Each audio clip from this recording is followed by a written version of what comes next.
Yeah. Back in the old days. Now everybody thinks you're a model fellow. You know, you're a good guy. You're the epitome of the young man. Now I'm just wondering, is this by accident or by design? What do you think it is? You know, you're... Well, I've tried to be the same all through this thing, you know. Naturally, you learn a lot about people, and you're involved in a lot of different situations. And, but I've tried to be the same. I mean, the way I was brought up, you know. And I've always considered other people's feelings. I've never, in other words, I didn't kick anybody, you know, on the way. And I've always treated people just like I would like to be treated myself. And I consider other people's feelings. I don't assume the attitude of get these people out of here. You know, like I have heard of being done, and because those people are sincere in their feelings, and if they want to, you know, like autographs and pictures and things like that. I don't just sign the autographs and the pictures and so forth to help my popularity or to make them like me, you know. I do it because I know that they're sincere, and they see you and they want an autograph to take home. They got an autograph book. They've got their little camera and everything, so you have to know that. And if you don't do it, well, you make them mad at you. They don't understand. You hurt their feelings, and you make a lot of enemies that way. And for no reason, because it's as simple as this. Once you get involved in this racket, business,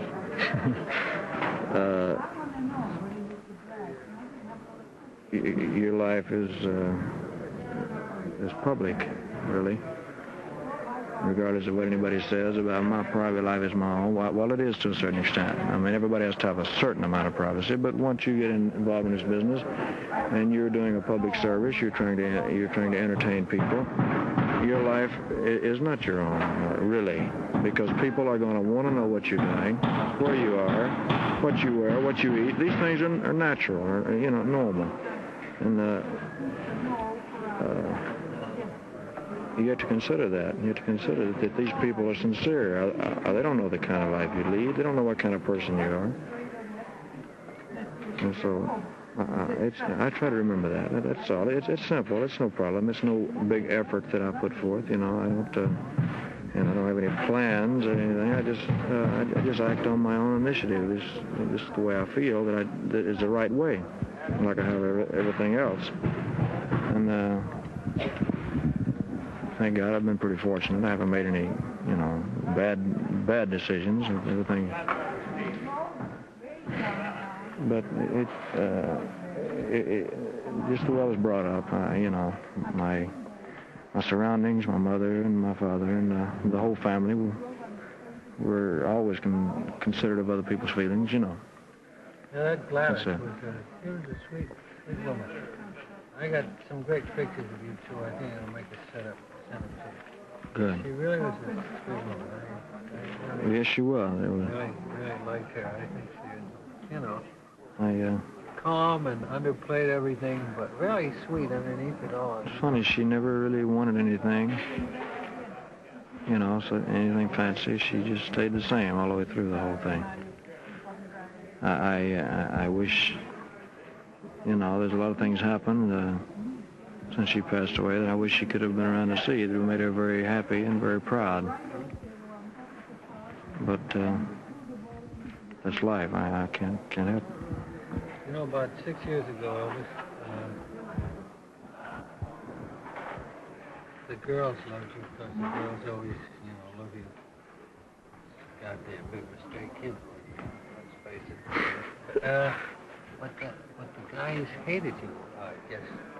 Out of sheer own jealousy, you know. I think people hate anybody who's getting laid, you know. Well, when it comes to it, but I was talking to Colonel this morning about it, and the image has changed, you know? The guys like you now, or if they don't like you, they certainly don't dislike you. You know, it's kind of like the thing Gable had going for him. All the dames loved him, and all the guys liked him, you know? Now, this has been a change, because the guys used to, you know, hate you. But now they like you. And of course, the dames love you. How do you think that came to be? Do you think it was the Army stint? It contributed a lot to it, probably. It's pretty hard for me to analyze it because I don't know, really. But I would say the Army had a lot to do with it. And also the fact that there's never anything about my, you know, being an egomaniac or thinking that I'm a lover or a ladies' man or something like that. Because it's amusing. It's a compliment to me, but it's amusing, you know. And I've never looked or thought of myself as being a lady killer or anything like that, you know. And I've never shown it that I know of. I've never tried to, you know. So I guess the fellows over a period of time just, you know, they figure, well, he's taking it all with a grain of salt. And Elvis, what do you think of yourself as? I beg your pardon? What do you think of yourself as? You mean as an entertainer or as an individual or what? Both. Well, I can sum it up fairly easily. I have a lot that I'd like to do, a lot that I'd like to accomplish in time, but I feel that it takes time to accomplish certain things. You can't overstep your bound. I'd like to improve in an awful lot of ways, you know, especially in the entertainment business. Well, you know, for one thing, the acting thing, and naturally I try to get better songs and sing a little better, things like that. But what I look at myself as,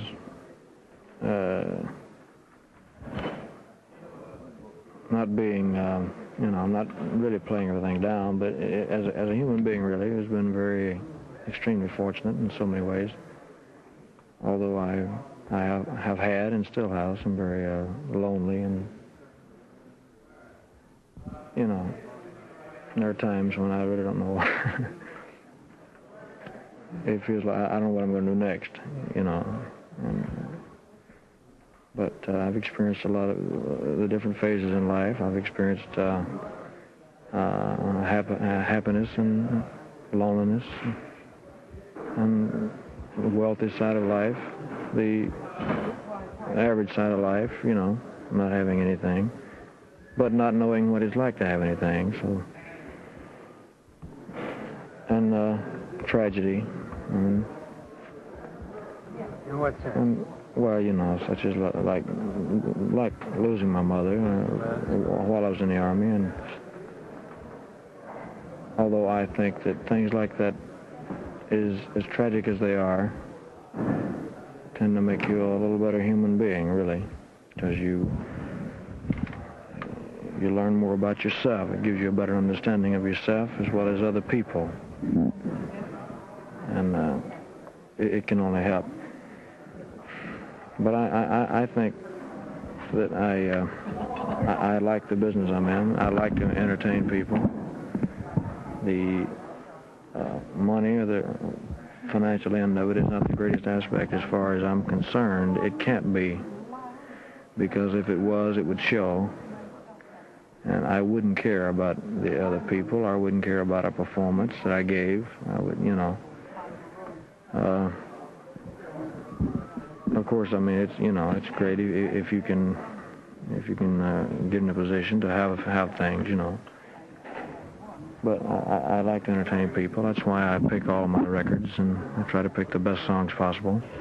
I try to do the best I can in the movies, you know. with the experience that I've gotten and everything.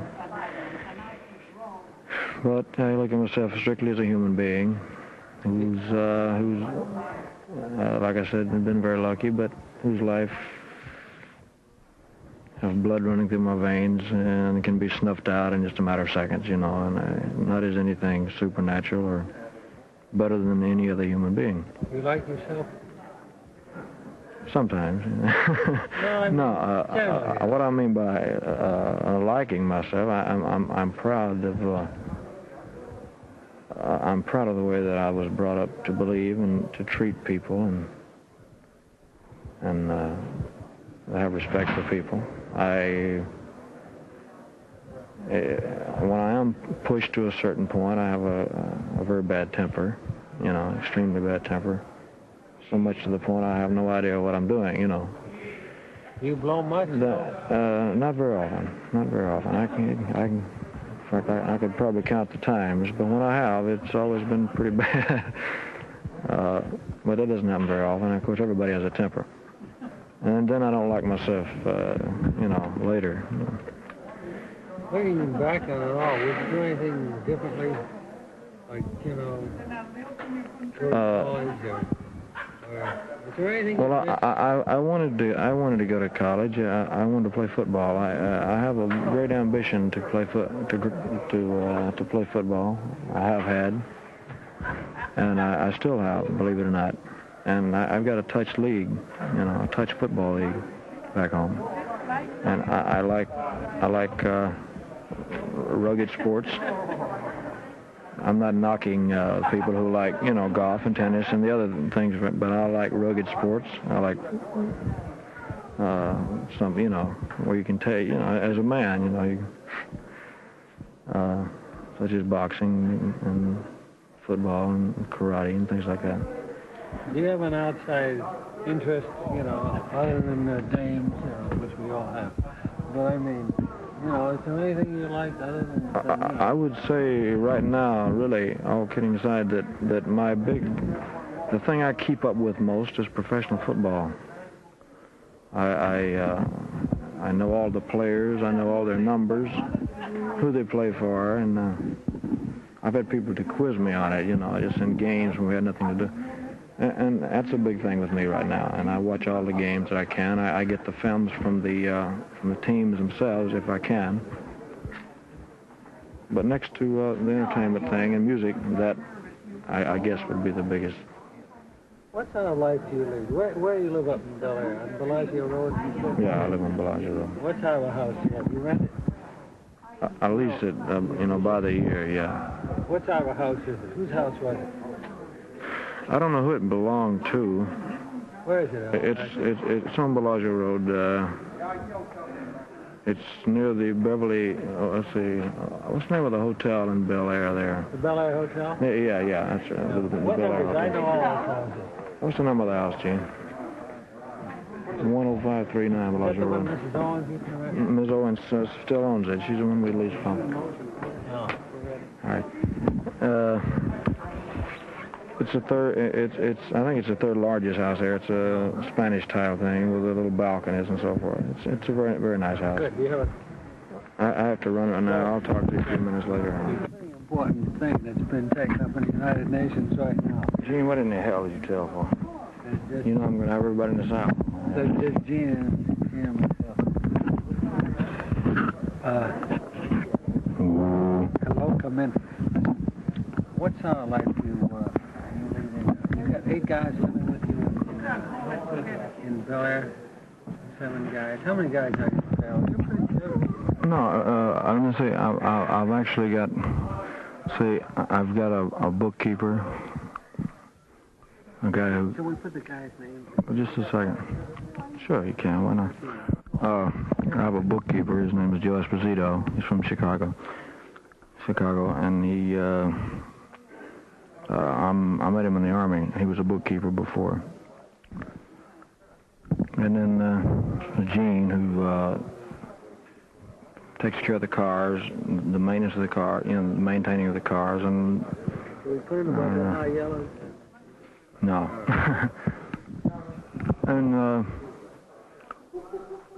And another boy, Alan Fortas. He's from Memphis, Tennessee. Fortas, Alan, Alan Fortas. And another guy named Ray.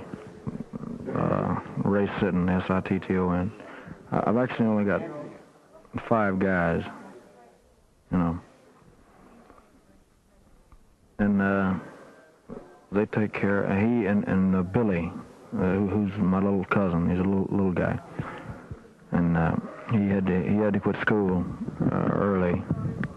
He had to quit school early to get a job, and he had a hard time finding a job because of his size. So I gave him a job, and What's his name? his name's Billy Smith, and he's one of my mother's relatives. And he does little odd jobs, you know. But each one of them have different jobs to do. They take care of the clothes and the packing and unpacking and business phone calls. They answer fan mail and things like that. And for the companionship of traveling, you know, I couldn't travel alone. But it's actually only 5. And I have other people come in from time to time and stay a little while, but they're not, you know, employees. They're just buddies or visitors. A Dodge Mobile? Yeah, it's a Dodge mobile homes trailer, like a trailer that we travel in. That and a Chrysler station wagon. That's what we go back and forth across country in. Yeah, I've got a rule. It stays here though. I never take it anywhere. Oh, what? No, I don't have a Volkswagen. I have what's all I've got here? With the exception of that customized job, the white Cadillac limousine, 60 model limousine that I had customized. Back home, I've got 61 Cadillac limousine and a 1956 Lincoln Continental Mark II. And that's all with the exception of the stuff they use there, like the truck that they haul, you know, groceries in. I've 3 gate guards. You know, they pull 8-hour shifts. And 2 maids. And they're called, yes. And my father takes care of all my personal. He's employed. I mean, he's like on a salary, but he takes care of all the personal business, banking, and any business transaction. He handles it all, you know.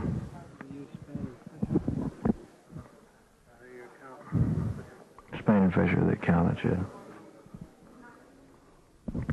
They have quite a job, you know. Have you bought anything other than Graceland? I bought some 10 acres right across the street from Graceland not too long ago. There was a lady that, well, we tried to buy it one time before because it's in a good spot. It's right near a shopping center. And we tried to buy it, and the lady didn't want to sell it at the time, and then all of a sudden she needed money, and so we bought that. But that's all right now. You have any time to read? Oh, I read quite a bit. I don't read any, you know. I'm going to tell you what I do. I mean, very few people know it, but I keep up with modern medicine, medical science, medical discoveries, different diseases. Nobody knows that, and I've been doing it for a long, long time. You know, I get doctors' handbooks, the PDR, which is a physician's desk reference, things like that. And it's pretty interesting.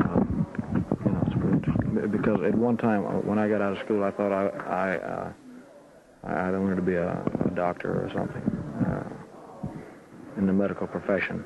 That's what I thought I wanted to be, but I didn't have money to go to college. But I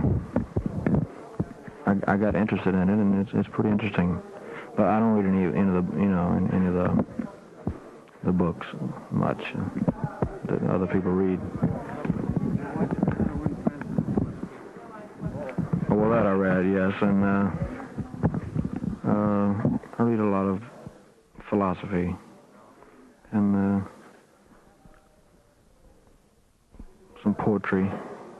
Have you ever heard of a book called Leaves of Gold? It's by different people. It's different men's philosophy on life and death and everything else. Well, that type of stuff interests me, to get these different people's opinions on different things. You probably dated a powerful girl. I would. Have you come to any conclusions about women generally? Not. You'll be 28 in January. Well,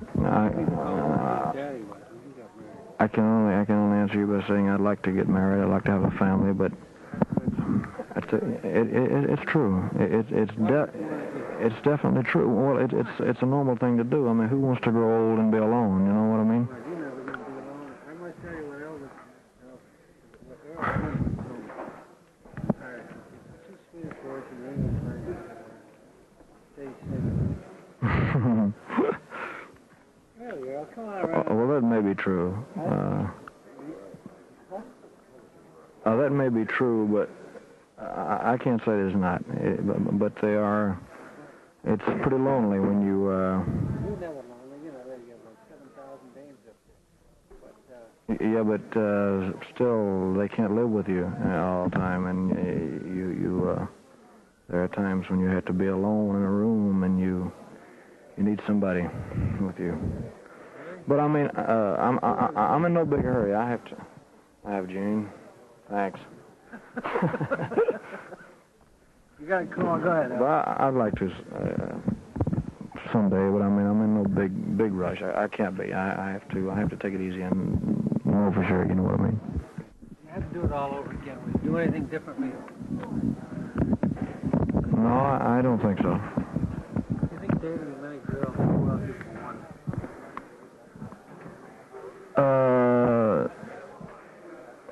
Well, you know, naturally, you like to date. Of course, I used to date a lot more than I do now. I think the older you get, I think yeah, right, and the more you look for other things other than just dating a different girl every night. You look, you know, you'd like to meet a little more companionship instead of dating a different girl every night. Not necessarily, no. Of course, I don't make it a point to date girls in show business. You know, it's just according to the girl herself. Doesn't show business try to contact most of these girls?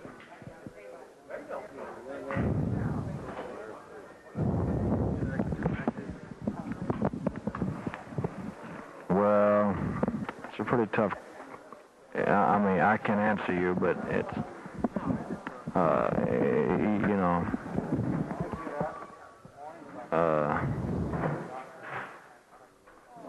there's some of them that they have motives, you know, and some of them they just want to date for the fun of it, you know, for the fun of dating. But as far as what you said earlier about being a handicap for one girl, still I think it would be better to find that one girl, you know, sometime. It's a thing that you can't rush. It's a thing that a lot of people think if they're not married by a certain age that they're losing out. I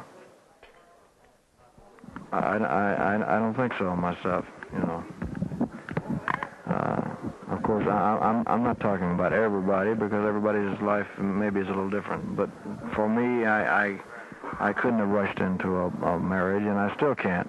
I have to be completely sure. I have to be able to trust them completely. I look for a lot of things now that I used to wouldn't have looked for. You know, I used to, with just certain characteristics, a sense of humor, their taste for different things, just a lot of things. Their understanding of me, and my way of thinking, you know.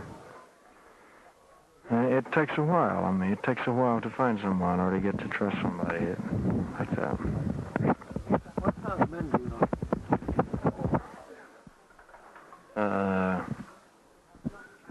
I've never really thought about it. You know, they're... That's right, it's a good question. There are men who they don't. In so many words, they're not phony. There are men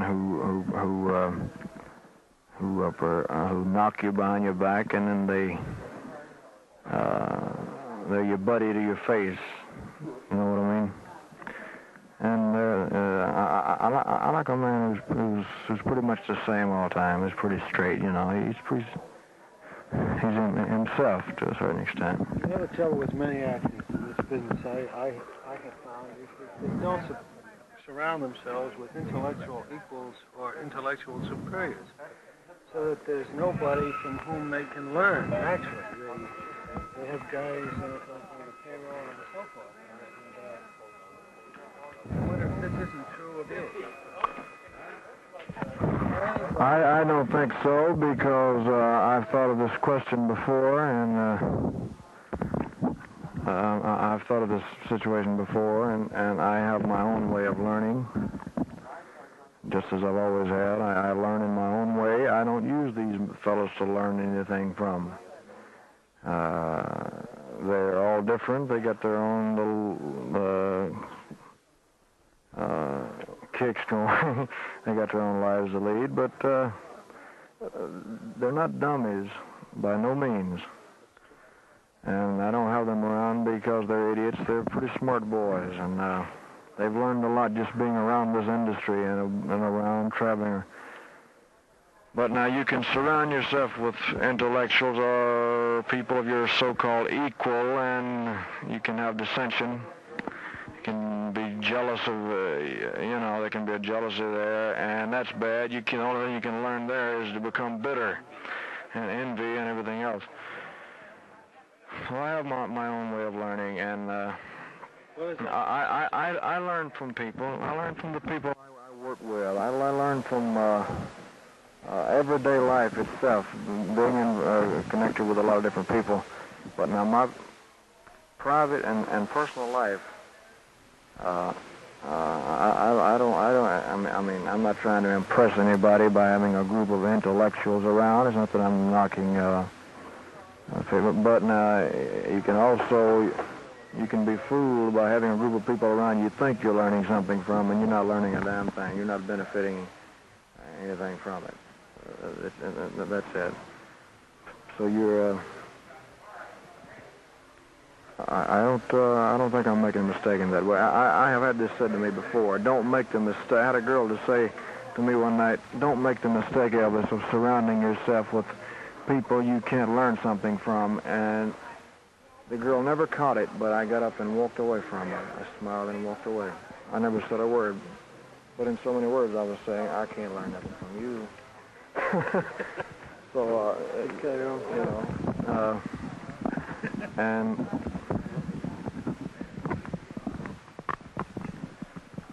you can't fool yourself, hell. I have my own ways, I have my own ways of learning things. I have my own way of thinking, and nobody else, regardless of their intelligence or their belief, can change me or make me think a certain way if I don't feel that it's right. is not an intellectual son of a gun walking the face of this earth that it could make me believe a certain thing or something unless I really thought it. So I don't try to surround myself with a group of, intellectuals. It's more important to try to surround yourself with people who can give you a little happiness, because you only pass through this life once, Jack. You don't come back for an encore. And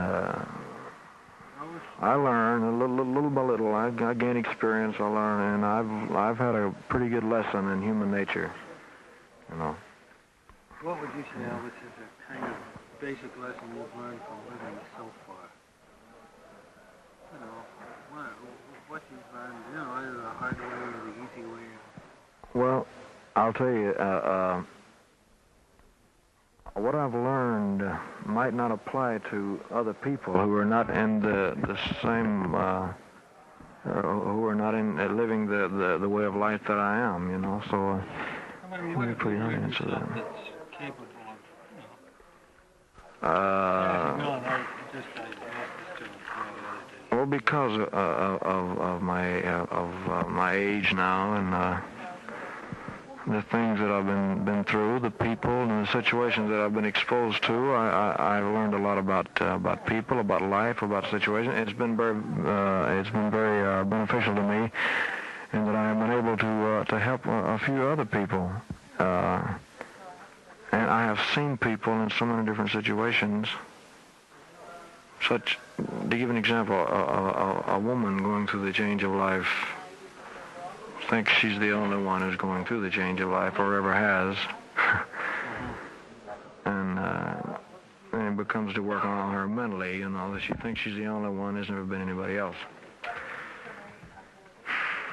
Suppose you were if you know and if you've seen other people, and if you know it's a normal phase of life that everybody goes through, and like a lot of girls, but around the ages of between the age of 18, 22, 23, 24, a lot of them, if they're not married by then, they go through it seems as though that some of them go through a stage of uncertainty. They're searching for something, and they don't really know what it is, because a girl has reached a lot of maturity at that age, more so than a man.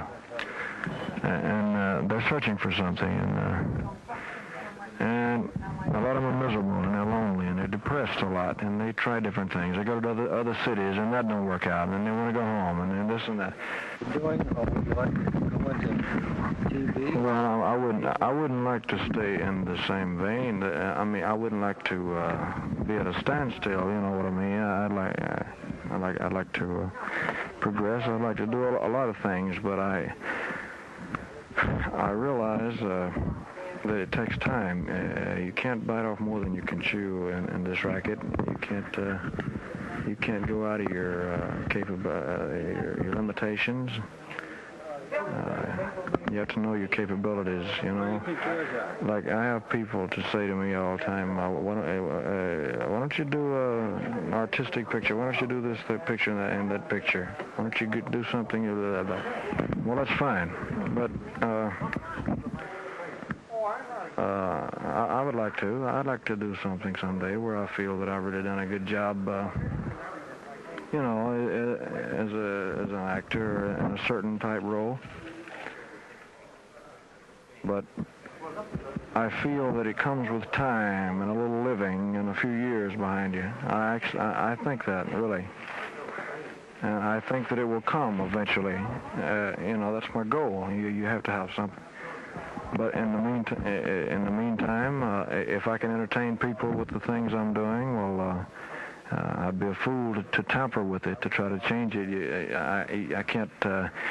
It's ridiculous to take it on your own and say, well, I'm going to change. I'm going to apply. I'm going to try to appeal to a different type of audience. Because you might not. You might not. And if you goof a few times, you don't get many more chances in this business. That's the sad part about it. So you're better off, if what you're doing is doing okay, you're better off sticking with it until just time itself changes things. I mean, that's the way I believe, really. Do you like to work? Yeah, I like to work. I like to have a little time off, too, where I don't have to do anything, which I've had very little of since I've been out of the Army. But these obligations and things I had to do. You know, I had them. But I'm going to take good care of yourself. You're, what are you, 170 now? 174. I know. Throws a hell of a pass, too. I see it. But do you watch your food? Do you watch your diet? Yeah, How do you do that? What, do you eat health foods? I eat health foods and just try to use a little willpower and don't stuff, you know. Because in this, you know, in this business, especially and the movies, and the movies and everything, weight can be very bad for you. It can you know. You smoke much? Oh yeah, but I don't inhale. You know, I don't even know how to inhale. It's just something to do with my hands, really. It's kind of a. How about instead of biting my fingernails, You've always been a pretty nervous fellow.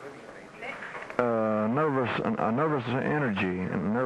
I mean, I'm not nervous in the way that, you know, I get scared or shook up. It's just that I've just got a lot of nervous energy. I like to be doing something active. You drink much? How much sleep do you get? I don't sleep. I guess I get 4 hours a night, something like that, if I'm lucky. And I don't drink at all, any alcohol. Oh yeah, that puts a belly on you. If you had to entertain now, would you do anything different? If I had to entertain with one? Yeah. Well, I mean, if you know, when you're playing with the guitar, would you do it differently? I would do exactly what I feel or what I felt. I wouldn't. I wouldn't make it a point to do something, do a certain thing. I've got to do just like I've always done, and going by impulse and just what I feel on the spur of the moment. That's the only way I can operate. As an entertainer or as a person? Well, naturally, I was 19 years old when I started out. So you get a little older, you learn a little more. You see things a little differently. You see people a little differently. You know, the usual things. What's the last question that you want to explain? If you were Paul and you had a son, you know, which I had, and you had to give him one lesson. Dad, listen, I want to tell you something about listening, you know, all right. You know, just think for a minute, it might take a minute. What would you tell him? Just one thing. If I had a son? Yeah, that you've learned. What would you tell him? Well, not having a son or not having a child or not knowing what it's like, I don't know exactly. But I think my biggest thing would be consideration for other people. The thing I was talking about, consideration for other people's feelings. Because in doing that, you can keep yourself from becoming hardened and hard, you know, therefore making you, I think, a better human being.